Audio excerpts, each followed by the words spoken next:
messieurs, bonsoir et bienvenue dans la tranche info de Canal 10 Télévision. Au programme ce soir, Info 10, le journal de l'actualité locale et régionale, suivi du Focus, le décryptage long format avec Harold Luce.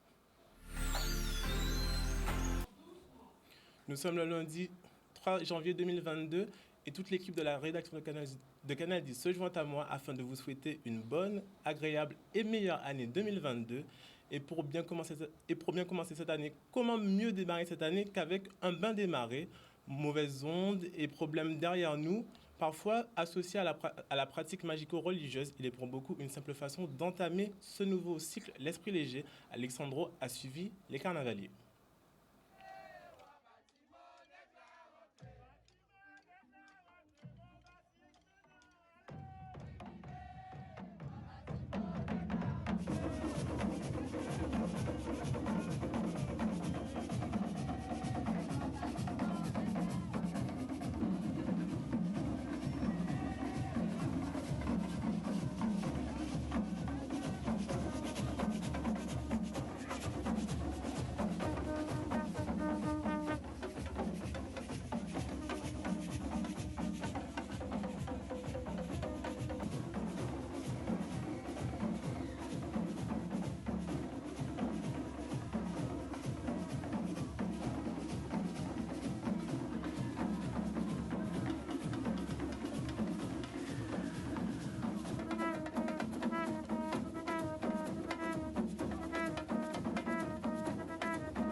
Ce 31 décembre 2021 marque la fin de l'année de certains mandats et peut-être de certaines carrières politiques guadeloupéennes.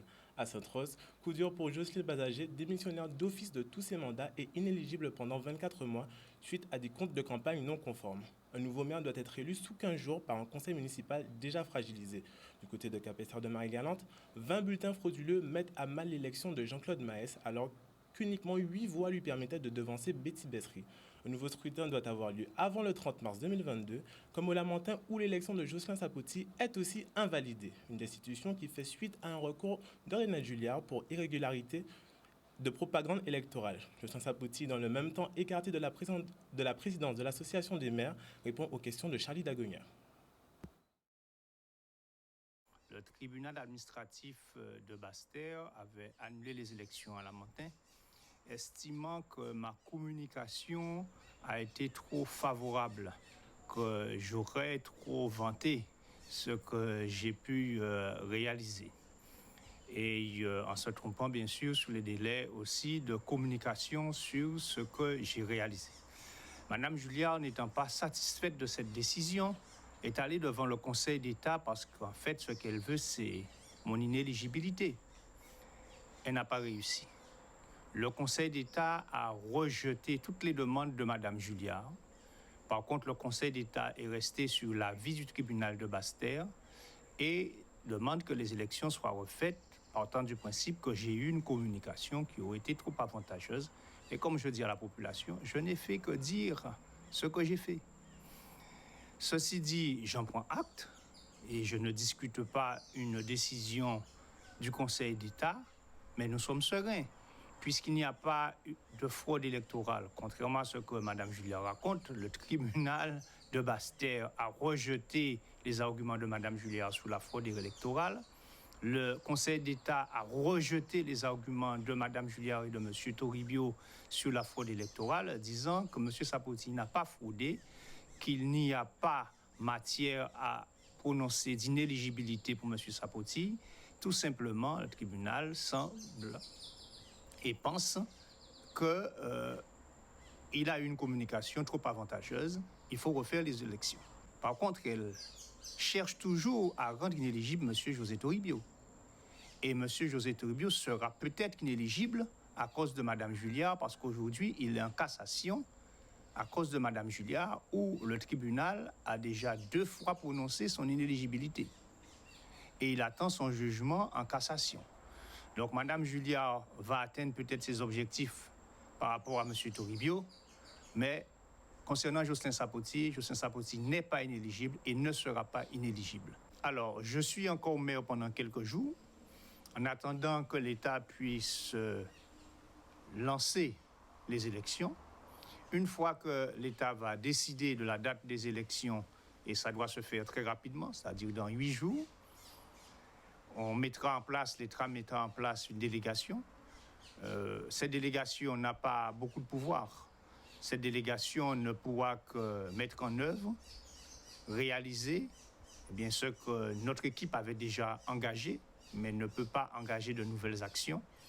Cette délégation, bien sûr, va gérer les affaires courantes, mais va surtout organiser les élections. Valérie Denuc s'en va. Dans un communiqué, la directrice générale de l'ARS Guadeloupe et Île du Nord annonce son départ. Après 4 années dans l'archipel, dont 2 à rythmer le quotidien des Guadeloupéens, elle se prépare à embrasser de nouvelles fonctions. La directrice générale, dans ses vœux pour 2022, n'a pas manqué de mettre en lumière son action pour la modernisation de notre système de santé. Et dans le même temps, la mobilisation du collectif contre l'obligation vaccinale et le pass sanitaire ne faiblit pas. Après l'arrestation d'Élie Domota en fin de semaine dernière et l'arrivée de la date butoir pour la mise en conformité des personnels non vaccinés, les manifestants sont de retour cette fois pour une opération escargot entre Pointe-à-Pitre et Jarry, un sujet d'Harold Delus et Michel Depape. Le 17 septembre, nous commençons, à partir de là, nous arrêté. Nous commençons 2022 dans la lutte, nous pensons que nous continuons à dedans. Juste l'État français qui comprend que Guadeloupéens n'ont pas fait ça au veille. Et nous partons pour ça. Là, il prend sec. De toutes les manières, quand on sortit, nous commençons 2022 dans la lutte. Nous ne pouvons pas c'était bonne année, nous pouvons seulement bonne lutte. Et là, ça, c'est ça nous dedans. Et si c'est ça, là, ça faut nous détortiller nous des pays français, nous pouvons faire ça, il n'y a fait. Je de la lutte là, nous debout pour le pass sanitaire et l'obligation vaccinale qui est obligé de mettre le 15 janvier, obligation vaccinale. C'est plus obligation pass sanitaire, c'est obligation vaccinale. Il faut bien tout le monde comprendre ça. Ça veut dire qu'aujourd'hui, on est obligé de piquer pour aller à certaines instances. Nous allons dire non, trop c'est trop. Et nous payons. De toutes les manières, on dit si nous ne pas prendre pour nous, adultes, à partir de maintenant, nous allons accepter. Nous bien comprendre ça.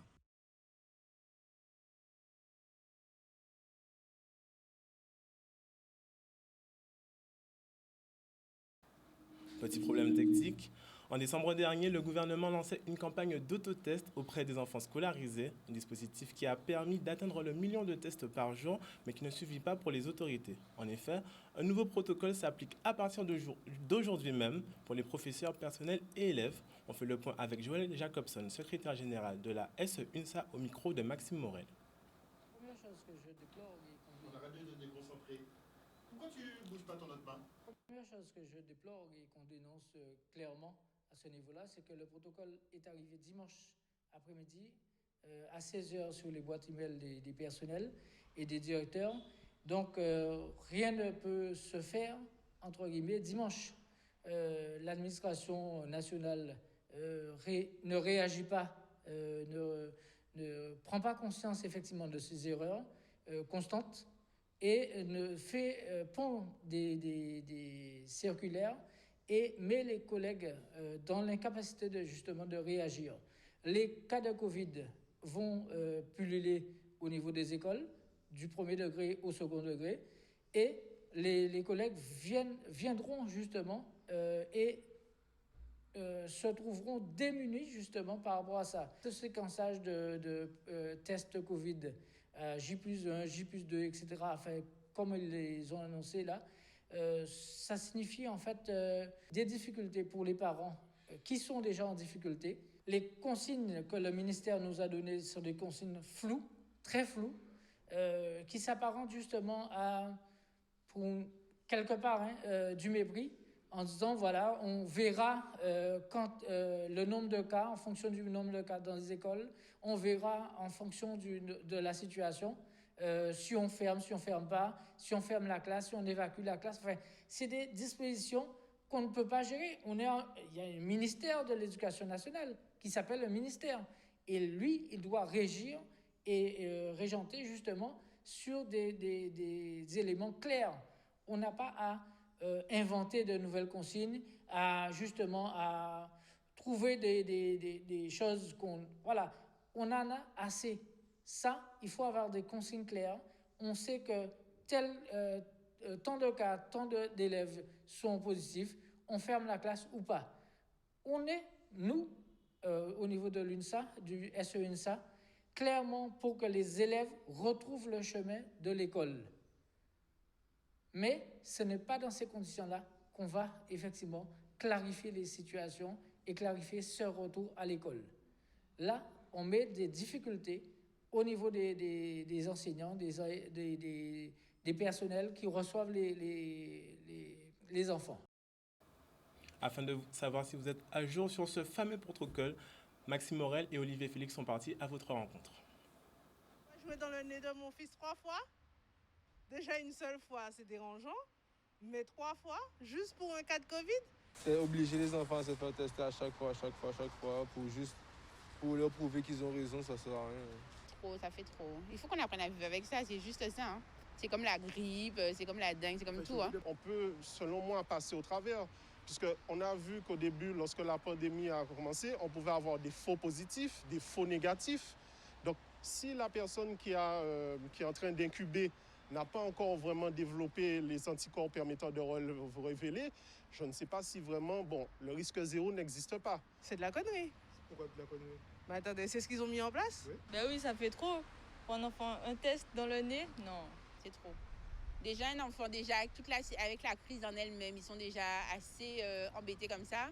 Tout ça teste en moins d'une semaine? Mais non, c'est exagéré. Surtout pour les enfants, ça en fait trop. Moi, je dis que c'est trop, en fait. Je sais pas quoi dire, mais au moins 4 tests dans la semaine, c'est énorme pour un enfant surtout. Eh bien, la septaine, comme ça fonctionnait pour les autres, ça va fonctionner pour Omicron aussi. Mon fils va rester chez moi. S'il le faut, je ferai cours à la maison, mais non. C'est hors de question. Il va rester chez lui avec sa maman, on va faire les leçons comme on a l'habitude de faire. Ça fonctionne comme ça, pourquoi rajouter? Et pour revenir plus en détail sur ce protocole un peu casse-tête, pour les professeurs, personnels et élèves de plus de 12 ans avec une vaccination complète, en cas de contamination, un isolement de 5 jours si le test antigénique ou PCR réalisé au 5e jour est négatif et en l'absence de symptômes depuis 48 heures. Ou alors, un isolement de 7 jours dans le cas contraire. En tant que cas contact, à ce moment-là, pas d'isolement nécessaire, test antigénique ou PCR immédiat avec des autotests à J+2 et J+4. Sans vaccination ou avec une vaccination incomplète, en cas de contamination, vous serez soumis à un isolement de 7 jours si le test antigénique ou PCR réalisé le 7e jour est négatif et en l'absence de symptômes depuis plus de 48 heures, ou alors un isolement de 10 jours dans le cas contraire.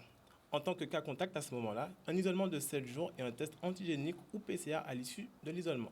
C'est vraiment un protocole un petit peu casse-tête, donc vous pourrez le retrouver sur la page Facebook de Canadis. Et nouvelle année, donc nouveau changement. Alors on va vous dire un petit peu ce qui change dans cette année 2022. Dans un premier temps, certaines méthodes de contraception seront désormais gratuites pour les femmes de moins de 25 ans. Sentez toujours, pour tout passage aux urgences n'étant pas suivi d'une hospitalisation, vous devrez vous acquitter d'un forfait de 19,61 €. Il s'agit à ce moment-là d'un tarif unique non remboursé par la Sécurité sociale.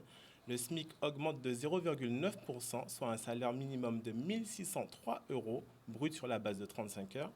Un tout petit cadeau, on va dire, en ce début d'année, mais pas de quoi vraiment combler l'écart de l'augmentation de 2,8% des prix à la consommation en novembre dernier. Et pour terminer, il ne sera plus possible de retrouver des jouets en plastique dans les menus pour enfants, à l'instar des fruits, des légumes et des magazines qui ne seront plus emballés désormais. Alors on arrive quand même à la fin de cette édition et on ne peut pas passer sur ça. Comme on dit, un coup de tambour en chasse un autre. Après une année 2021 marquée par l'absence de Vaval, les carnavaliers n'ont pas manqué l'appel du MAS ce dimanche. D'Akio à double face, ils ont profité de l'absence des restrictions pour battre le pavé sous le thème On lumière pour Guadeloupe, l'image d'Alexandro Dover.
Une petite information de dernière minute qui vient de nous arriver. Il semblerait qu'il y a un cluster géant à vérifier au Club Med. Une centaine de personnes touchées par la Covid-19. Omicron, on ne sait pas encore vraiment. On va développer ça un petit peu plus dans nos prochaines éditions. Quant à nous, nous voilà au terme de cette édition du 3 janvier. Nous espérons que vous serez encore au rendez-vous pour cette année 2022. Quant à moi, je vous souhaite une agréable soirée. Sur Canadis, je vous dis merci et à demain pour une nouvelle tranche info.